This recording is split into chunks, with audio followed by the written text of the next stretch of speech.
It started as a regular Friday night dinner, the kind where everyone arrives a little early, the lights are low, and the room smells like warm bread and grilled meat. I remember adjusting the collar of my shirt while my son stood beside me, tracing the edge of the menu with his finger. He wasn't touching it yet, just reading. Then my father leaned back in his chair and said casually, "Order something cheap for your kid. We're not covering him tonight." I didn't react right away. I just nodded once and said, "Noted." A few minutes later, the waiter returned with questions about lobster and seafood towers, and I realized this night was going to cost more than money. There was a document I'd open later that night. At the time, I didn't know how much it would change things. My name is Daniel. I was 39 at the time, living just outside Cleveland, working as a systems engineer for a regional utility company. I'd always been the dependable one in my family, the one who answered calls, the one who fixed things quietly. My son Noah was 10. He was observant in a way that made adults uncomfortable. He noticed pauses in conversation. He noticed who got hugged and who didn't. That night, he noticed everything. The restaurant was called Alder Row. Dark wood, linen napkins, soft jazz playing low enough that no one had to raise their voice. My parents were already seated when we arrived. My sister Rachel sat across from them with her 3 kids lined up like an audience. They were laughing about something on a phone screen when Noah and I sat down at the far end of the table. No one moved a chair for us. The waiter poured water, glasses clinked. Someone adjusted a napkin ring. The menu felt heavy in my hands, thick paper, embossed lettering. Noah scanned it carefully, lips moving as he read. He paused on a steak he'd never order. Before anyone could speak, my father cleared his throat. "That menu's expensive," he said, looking directly at me. "So just make sure you order something cheap for your kid. We're only covering Rachel's children tonight." The table went quiet. Noah lowered the menu slowly and placed it flat in front of him. He didn't look at me. He stared at the grain of the table like he was memorizing it. I asked why. My mother smiled the way she did when she wanted something to sound reasonable. "This dinner is really about the grandkids," she said, "and Rachel's had a stressful year." Rachel didn't look up. She was scrolling. The waiter shifted his weight and waited. Rachel ordered without hesitation. Lobster for one child, king crab for another, a steak and shrimp plate for the youngest. She didn't glance at prices. My parents nodded along, approving. When the waiter turned to Noah, I pointed to the kids section, grilled cheese. He nodded once. For myself, I ordered a salad I didn't want. The food arrived in waves, large white plates, steam rising, butter dishes catching the light. Noah's meal came last, on a smaller plate, the bread already cooling. He ate quietly. Around us, laughter rose and fell. My father clapped one of Rachel's kids on the shoulder. My mother leaned in for pictures. Someone mentioned sparklers for dessert. No one spoke to Noah. I watched him fold his napkin smaller and smaller until it fit in his palm. When the waiter returned to confirm the bill, I pushed my chair back slightly and stood up. I said I needed to make a quick call. No one asked why. I walked past the bar, through the front doors and into the cold parking lot. The noise from inside dulled behind me. My phone felt heavier than usual in my hand. I stood there for a moment, breathing, before unlocking the screen. Then I waited. I stayed in the parking lot longer than I needed to. Cold air, quiet cars, the distant sound of someone laughing when the restaurant door opened. I looked at my phone, then at the lit windows, and I tried to keep my thoughts simple. Not big, not emotional, just clear. Noah's face kept showing up in my mind. Not tears, not words, just that stillness. The careful way he'd put the menu down like it was something he wasn't allowed to hold. I put the phone face down on the hood of my car for a second, like that would slow my breathing. Then I picked it back up and opened my banking app. I already knew what I was going to see. For years, my parents didn't ask for help directly. They framed it as temporary, as just until things settle, as it's easier if you do it. And I'd always been good at making things easier. It hadn't started with a big request. It started with small emergencies. A furnace repair one winter, a forgotten credit card bill, a grocery run when my dad said business was slow. I'd send the money, they'd thank me, and we'd move on. Then it became the default. By the time Noah was in second grade, my parents were using a credit card I'd opened for emergencies. They kept it in a drawer, they said. They only used it if they had to. At first, the charges looked normal: gas stations, pharmacies, a hardware store. Then I saw restaurant names I didn't recognize, online orders at odd hours, subscription services I didn't remember signing up for. When I asked once, my mother said, "Oh, that must be a free trial. I'll cancel it." It stayed. I never pushed. I told myself it wasn't worth an argument. I also paid for 2 memberships I didn't talk about at work, because it sounded ridiculous when I said it out loud. My father belonged to a private golf club, not for networking. Just because he liked being there. He liked the way the staff greeted him and the way the bar always had the same glass ready. It was $875 a month, and it came out automatically. My mother had a dining membership, priority reservations, special seating, exclusive events, another $210 each month. Both were on my card. Rachel never paid for anything. She worked part-time at a boutique in a mall, but her money was always already spoken for. New shoes for the kids, a quick weekend trip, self-care. If our parents were short, they called me. If Rachel was short, they covered her. And if I ever hinted that it wasn't balanced, my dad would say, "You've always been the responsible one," like it was a compliment. The truth was, I'd stopped expecting fairness a long time ago. When Rachel was 16 and backed my dad's SUV into a fence, they traded it in and got her something newer, so she'd feel safe. When I was 16 and asked for help paying for driver's ed, my dad told me to get a job and start saving. When Rachel dropped out of college halfway through, they called it a reset and helped her take a long trip out west. When I finished my degree, they didn't come to my graduation because they'd already booked a flight to visit Rachel in San Diego. I didn't even bring it up. I just took pictures with my friends and mailed my parents a program afterward. That was the pattern. I did things quietly, and Rachel's life was treated like the main event. Noah didn't know the whole history, but he knew enough. He'd noticed when his cousins got new tablets and he didn't. He'd noticed when my parents showed up to Rachel's kids' sports games but couldn't make it to his school projects. He never complained. That was what scared me most. In the parking lot, my phone buzzed with a text from my mother. "Where did you go?" "We're ordering coffee." I didn't answer. I opened my credit card app instead and scrolled through recent activity. The list was long. It always was. Then I saw the pending total from dinner start to form. It wasn't finalized yet, but it didn't matter. I'd already watched 3 kids eat lobster and crab like it was a casual Tuesday, while Noah picked at grilled cheese. I looked back at the windows of the private room, the warm glow, the silhouettes moving. My family inside like everything was normal. My father had made it clear Noah wasn't included. And I realized something I hadn't admitted before. They weren't just taking my money. They were teaching my son where he ranked. I unlocked my phone again and searched for the customer service number. My thumb hovered for half a second. Then I pressed call. A recorded voice greeted me, bright and neutral. Options, menus, transfers. I picked the one for account management and waited, staring at my own reflection in the dark windshield. When a representative finally answered, his tone was practiced. "Thank you for calling. How can I help you tonight?" I kept my voice even. "I need to cancel a card." There was a pause, then typing. "May I ask the reason?" "Fraud prevention," I said. "Unauthorized users." He didn't argue. He asked for verification. I gave it. The details came out steady, like I'd rehearsed them, even though I hadn't. "All right," he said. "I'm processing that now. The card will be deactivated shortly. You'll receive a confirmation email." "Thank you," I said. I ended the call and didn't move for a moment. The restaurant door opened again, and a burst of laughter drifted out.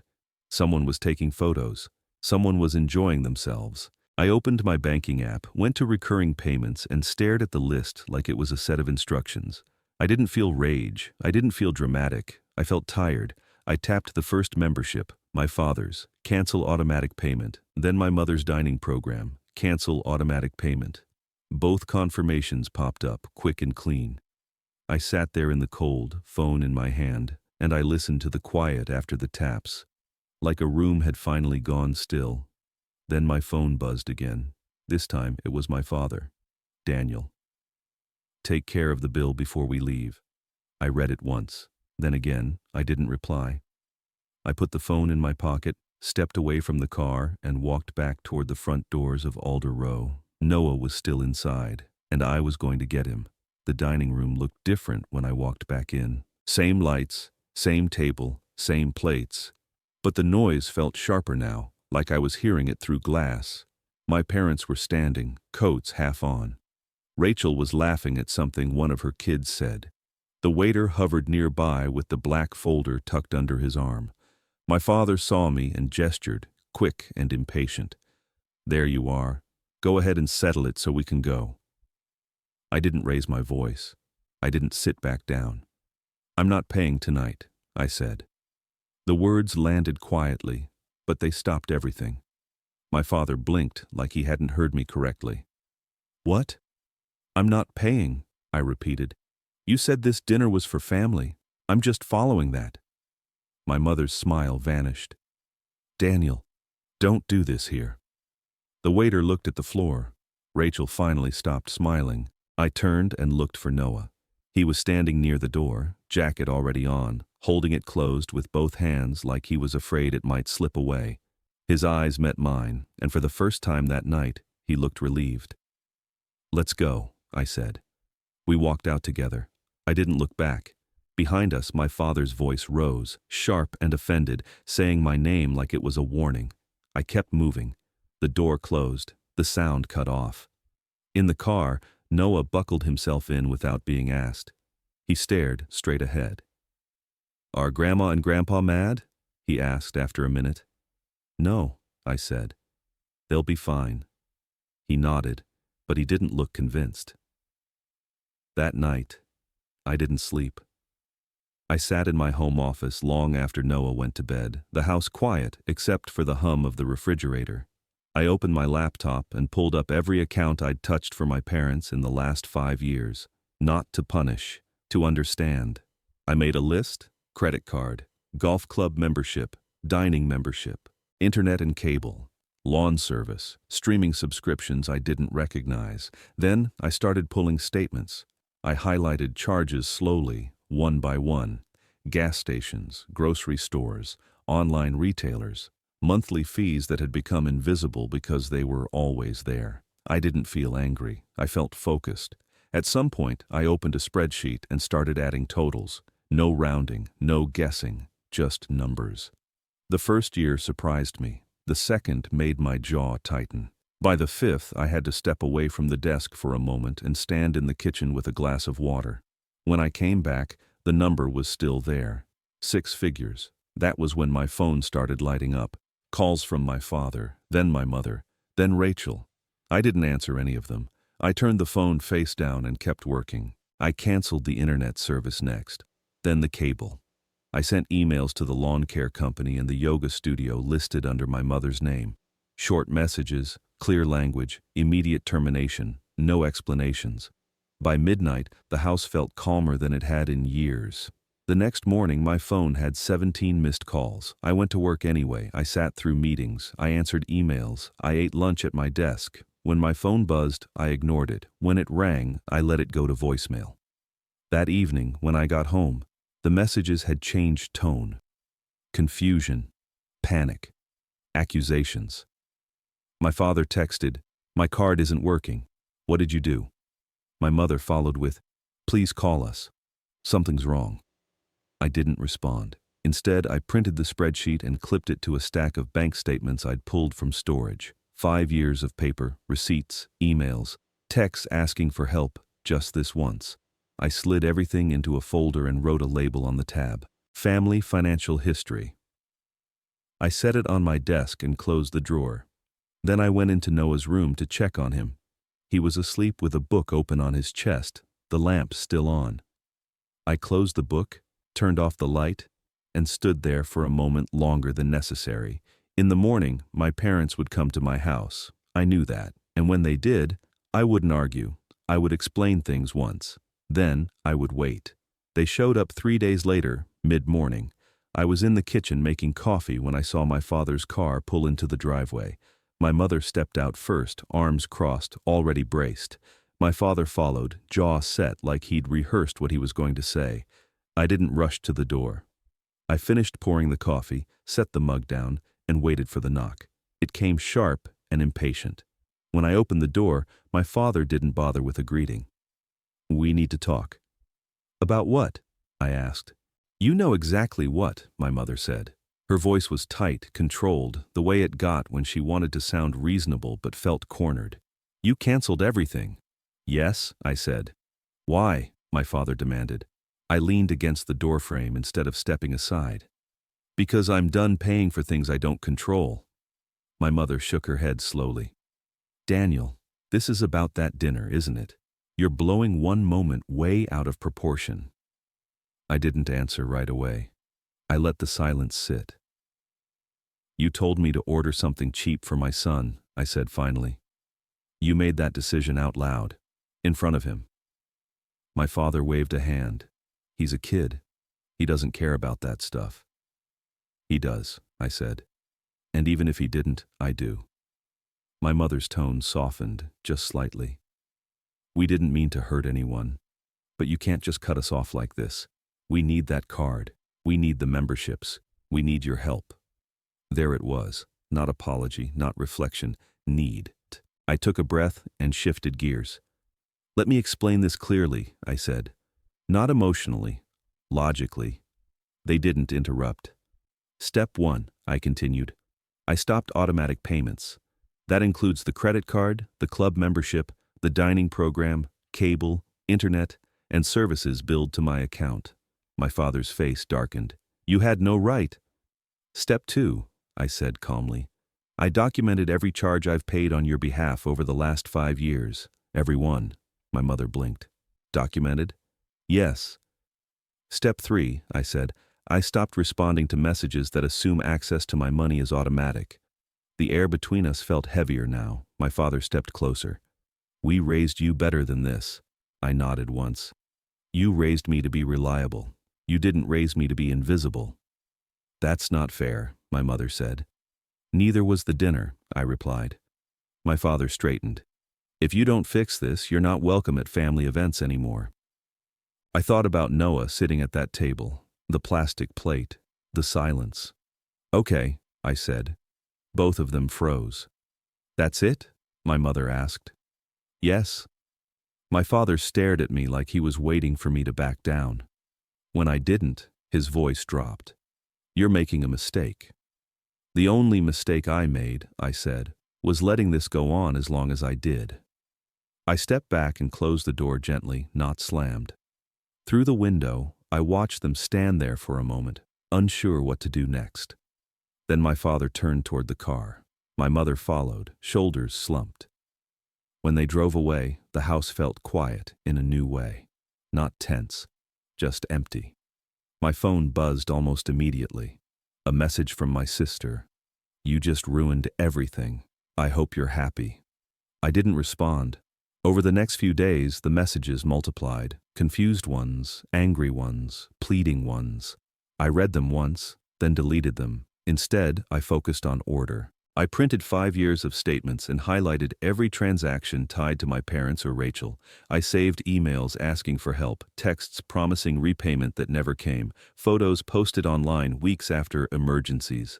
I organized everything by date. By the time I finished, the number had grown. Not dramatically, precisely. I added a final line to the spreadsheet and stared at it for a long time. Then I slid everything back into the folder and placed it in my desk drawer. That afternoon, an unfamiliar number called my phone. I didn't answer at first. Then it rang again. This time I picked up. "Daniel," my sister said. Her voice was calm. Too calm. "Can we meet? Just to talk?" I looked at the folder, then at the clock. "One conversation," I said. "Tomorrow, noon, coffee shop on 5th. She agreed quickly, like she'd been waiting for permission. After I hung up, I didn't feel hopeful. I felt prepared. I put the phone face down on the desk. Then I waited. I arrived at the coffee shop early. It was a quiet place on 5th Street, all brick and soft light, the kind of room where conversations stayed low out of habit. I ordered a black coffee and took a seat near the window. The folder sat on the chair beside me, closed. Rachel arrived right on time. Designer coat, large sunglasses she didn't need. She hugged herself once before sitting down, like she was bracing for cold. "Thanks for meeting me," she said. I nodded. "You said you wanted to talk." She took off her sunglasses and sighed. "Look, I know you're upset. That dinner was awkward, but you've taken this way too far." I didn't respond. She continued. "Mom and Dad are scrambling. Their memberships are gone. The internet's off. They can't even make a reservation anywhere. You've caused a lot of stress." I took a slow sip of coffee. "Stress comes from uncertainty," I said. "This is just a change." She frowned. "You're acting like a child." I opened the folder and slid it across the table. "What's this?" she asked. 5 years, I said. Every payment, every transfer, every bill I covered. She flipped through the pages. Her face changed gradually, like the information was sinking in piece by piece. "This can't be right," she said. "It is," I replied. She stopped on the last page. $142,000. "Yes." She closed the folder slowly. "So what? You want it back?" "No," I said. "I want distance." Her eyes narrowed. "You're really going to let them fall apart over this?" "They're not falling apart," I said. "They're adjusting." She leaned forward. "Dad's credit card got declined at the grocery store." I didn't react. "They're behind on the mortgage," she added. "That's a budgeting issue," I said. She stared at me, searching for something. Guilt, doubt. I gave her neither. "You're cold," she said finally. "No," I said. "I'm finished." I stood up, left cash for my coffee, and walked out. I didn't wait for a response. 2 days later, my father called from an unknown number. "You need to fix this," he said, "now." "No," I replied. "We can't afford this," he said. "We need you." "You needed me before," I said. "You just didn't treat me like it." He went quiet. That night, an email came in from his golf club. Subject line, "Reinstatement request denied." There was an outstanding balance. I forwarded it to him without comment. The calls slowed after that. 6 months later, Noah and I moved. A smaller apartment, quieter street, new routines. He joined a robotics club at his new school. I stopped checking my phone constantly.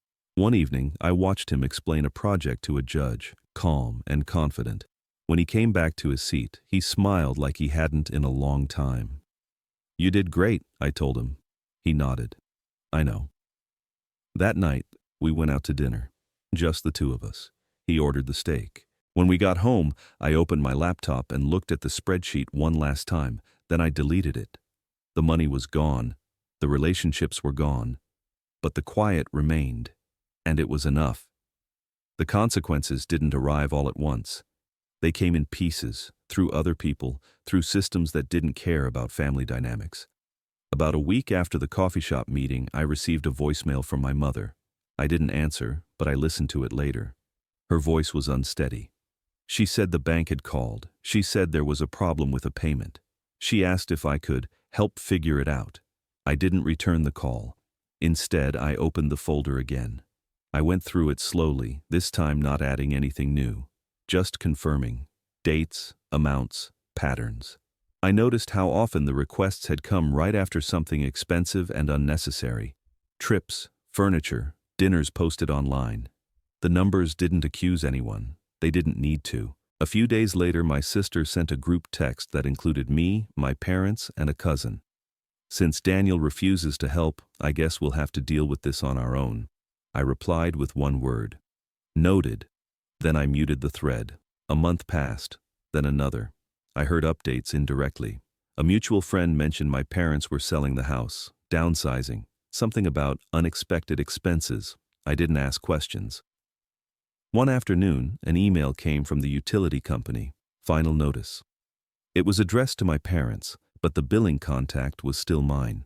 I forwarded it to them and removed my address from the account. That was the last administrative tie. The rest resolved itself the way unpaid things always do, through notices, deadlines, and decisions made without emotion. No one apologized. No one admitted anything directly. And I didn't ask them to. At some point, I realized I wasn't checking my phone anymore. The habit had faded. The anxiety had gone with it. One evening, Noah sat at the kitchen table working on homework. He paused and looked up. "Dad," he said, "are we still going to see Grandma and Grandpa?" I thought about it before answering. "Not for a while," I said. He nodded once. "Okay." Then he went back to his work. That was it. No follow-up, no fear, just acceptance. Later that night I made tea and stood by the window, watching the streetlights come on. Cars passed, neighbors walked dogs. Ordinary things continued, unaffected by family finances or old roles. I realized something then. Nothing had collapsed. The only thing that had disappeared was access, and that was the point. I set the mug down, turned off the kitchen light, and went to bed. The next morning, my phone was silent, and for the first time in a long time, so was my head. Life didn't get louder after that. It got smaller, quieter, more deliberate. Noah and I settled into routines that didn't require planning around anyone else's expectations. Mornings were slower. Breakfast was simple. Evenings were predictable in a way that felt earned. Homework at the table, dishes together, lights off at a reasonable hour. I stopped carrying my phone from room to room. One Saturday morning I cleaned out a drawer in my desk, old chargers, manuals for devices I didn't own anymore, envelopes I'd been holding on to without a reason. At the back of the drawer was the folder, Family Financial History. I took it out and set it on the desk. The label looked heavier than it needed to be. I didn't open it. I fed the pages into the shredder slowly, a few at a time. Paper, numbers, emails, 5 years of proof reduced to thin strips.